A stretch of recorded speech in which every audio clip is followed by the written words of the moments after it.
Hello, എല്ലാവർക്കും limbs മീഡിയയിലേക്ക് സ്വാഗതം. ഇന്ന് ചെയ്യാൻ പോകുന്നത് ബീഫ് വരട്ടിയതാണ്. അതിനായിട്ട് ബീഫ് നല്ല രീതിയിൽ കഴുകി വെച്ചിട്ടുണ്ട്.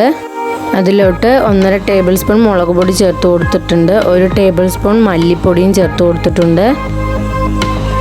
പിന്നെ ആവശ്യത്തിനുള്ള മഞ്ഞൾപ്പൊടി ചേർത്ത് കൊടുക്കാം. ആവശ്യത്തിനുള്ള ഉപ്പും ചേർത്ത് നല്ല രീതിയിലൊന്ന് മിക്സ് ചെയ്ത് വെക്കാം. 1 മണിക്കൂറെങ്കിലും റെസ്റ്റിന് വെക്കണം. അതിനുശേഷം നമുക്ക് കുക്ക് ചെയ്യാൻ തുടങ്ങാം.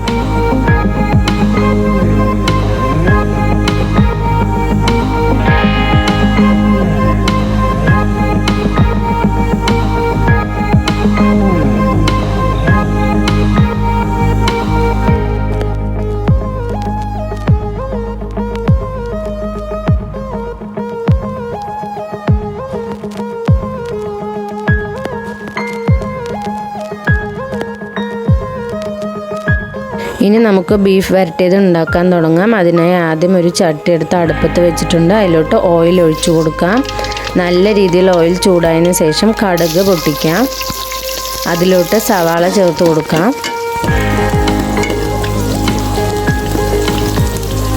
സവാള നല്ല രീതിയിൽ വാടി വന്നതിന് ശേഷം നമുക്ക് ഇഞ്ചി വെളുത്തുള്ളി പേസ്റ്റ് ചേർത്ത് കൊടുക്കാം.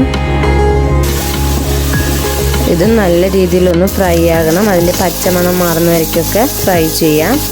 അതിനുശേഷം ചെറിയ ഉള്ളി അരച്ച് വെച്ചത് ചേർത്ത് കൊടുക്കാം. ഇനി കറിവേപ്പില ചേർത്ത് കൊടുക്കാം. അതിനുശേഷം കട്ട് ചെയ്ത് വെച്ചിട്ടുള്ള തക്കാളിയും ആഡ് ചെയ്ത് കൊടുക്കാം.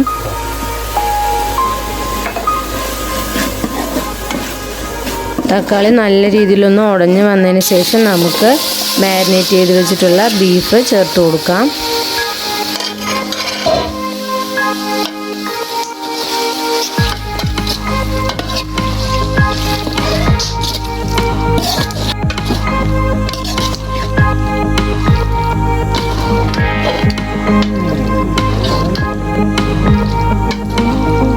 ഇനി ഗരം മസാല ആഡ് ചെയ്ത് കൊടുക്കാം. എന്നിട്ട് നല്ല രീതിയിലൊന്ന് മിക്സ് ചെയ്യാം.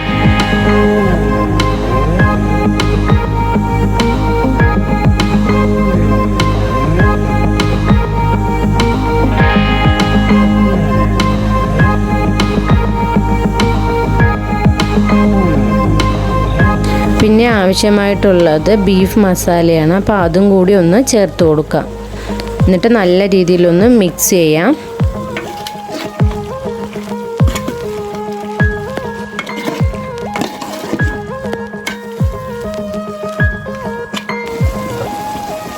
ഇനി അവസാനമായി കുറച്ചധികം വെള്ളം ചേർത്ത് കൊടുക്കാം.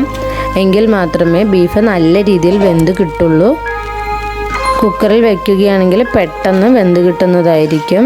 ഇതിപ്പോൾ അടുപ്പത്താണ് വെച്ചിട്ടുള്ളത്. അതുകൊണ്ട് തന്നെ കുറേ അധികം സമയമെടുക്കും. പിന്നെ കുറച്ചധികം വെള്ളത്തിൻ്റെ ആവശ്യമുണ്ട്. കുറച്ച് ഉപ്പ് കുറവുണ്ടായിരുന്നു. അപ്പോൾ അതിനുള്ള ഉപ്പും കൂടി ആഡ് ചെയ്ത് നമുക്കിത് അടച്ച് വെച്ച് വേവിക്കാം.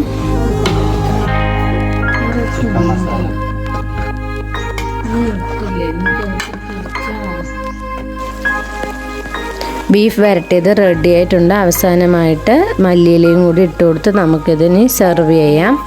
നല്ല ടേസ്റ്റി ആയിട്ടുള്ള ബീഫ് വരട്ടിയതാണിത്. എല്ലാവരും ട്രൈ ചെയ്ത് നോക്കണം. Thanks for watching.